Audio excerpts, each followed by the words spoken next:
Chief of the Army Staff, Major General Iftikhar Hasan Chowdhury, Commandant, Pakistan Military Academy, graduating cadets, 151st PMA long course, 70 integrated course, and 25th Lady Cadet course, faculty members, distinguished guests, ladies and gentlemen, Assalamu alaikum. It is indeed a matter of great pleasure for me to witness the passing out parade this morning. I congratulate the cadets here today on reaching this important milestone in their careers and commend their outstanding display of skill, agility, and youthful exuberance.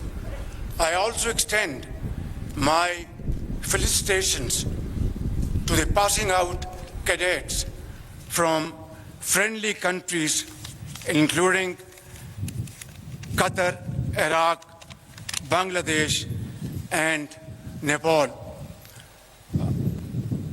أخي الكريم طلاب من دولة القطر وعمان، أهلا وسهلا ومبروك جدا.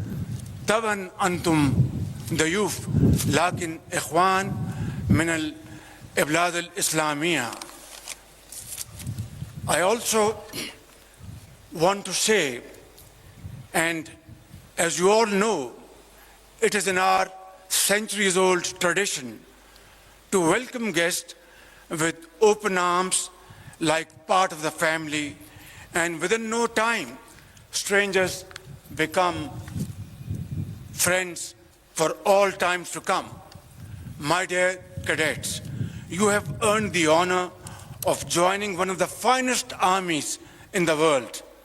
Our armed forces are a symbol of valor, exemplary discipline, and unwavering commitment to the nation.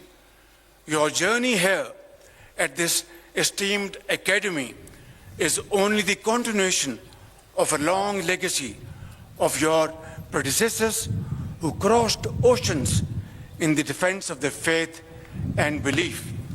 Today, you have been transformed into the custodians of the vision of our great Qaid, Muhammad Ali Jinnah, and his golden principles of faith, unity, and discipline. So, wear this uniform with pride, for you are part of an elite service, adored by the nation and respected globally for its professionalism and courage. Let this be your driving force as you become the best of the best. Ladies and gentlemen, after a period of economic stagnation, Alhamdulillah, Pakistan is taking bold strides toward visible economic recovery. Although it's a long journey, full of challenges, but inshallah, with your prayers and Allah Almighty's blessings, we will negotiate our way forward with a sense of great vision and commitment. Our efforts are yielding results, achieving significant milestones in attracting foreign investment to key sectors such as mining, energy, agriculture, livestock, IT, and defense production.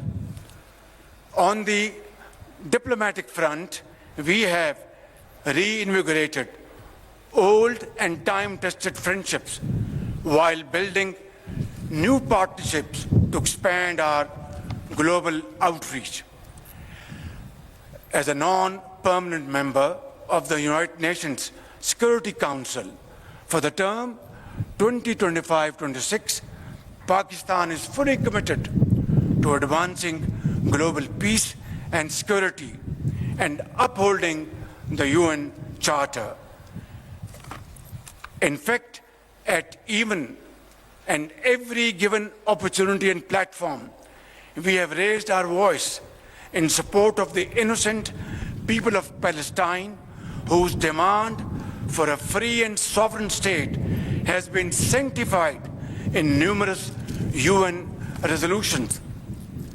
Ladies and gentlemen, Afghanistan is our neighboring country, and it is our earnest desire to live in peace with them for all times to come.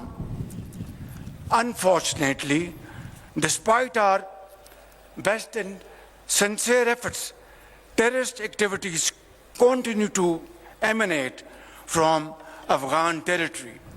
In this behalf, we have made lots of efforts. Our Deputy Prime Minister visited Kabul a few days ago, and we shall continue our efforts to have better relations and understanding with our brotherly and neighborly country, Afghanistan. However, we have also delivered a strong and clear message to the interim Afghan government that while we desire peaceful neighborly relations with Kabul, this cannot happen so long as the Afghan soil is being used by Fitna al-Khawarij to attack Pakistanis and kill innocent brothers and sisters in Pakistan. Ladies and gentlemen, I also need to underscore the importance of Kashmir. As the founder of the nation, Quaid-e-Azam Muhammad Ali Jinnah rightly said, Kashmir is the jugular vein of Pakistan. Unfortunately, this globally recognized dispute remains unresolved despite multiple UN resolutions. Let there be no doubt, Pakistan shall continue to support the right of self-determination of the Kashmiri people till they achieve their rights through their great struggle and sacrifices.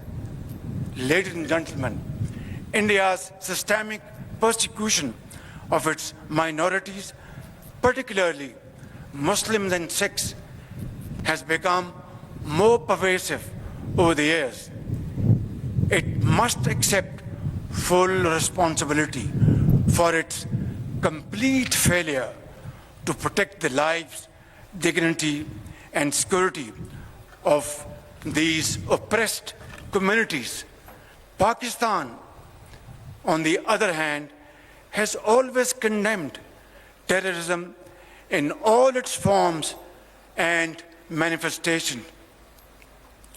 As the world's frontline state, that is Pakistan, against terrorism, we have endured immense loss with our 90,000 casualties and economic losses beyond imagination exceeding $600 billion. Who would understand this searing, excruciating pain better than we Pakistanis? Who has given more human sacrifices than Pakistan to counter terrorism? Which country of the world has suffered more economic losses than Pakistan to the tune of $600 billion to fight and defeat terrorism? I think, ladies and gentlemen, there cannot be a more powerful manifestation of our commitment that we would not tolerate any kind of terrorism of any hue and color. And that has been demonstrated beyond any ray of doubt. On the contrary, our eastern neighbor continues a pattern of exploitation, leveling baseless allegations and false accusations without credible investigation or verifiable evidence. The recent tragedy in Pahalgam is yet another example of this perpetual blame game, which must come to a grinding halt. And now, continuing with its role as a responsible country, Pakistan is open to participate in any neutral, transparent, and credible investigation. Ladies and gentlemen, I must also mention here that water is a vital national interest of Pakistan, our lifeline. And for our 240 million people, let there be no doubt at all, its availability would be safeguarded at all cost and under all circumstances, inshallah.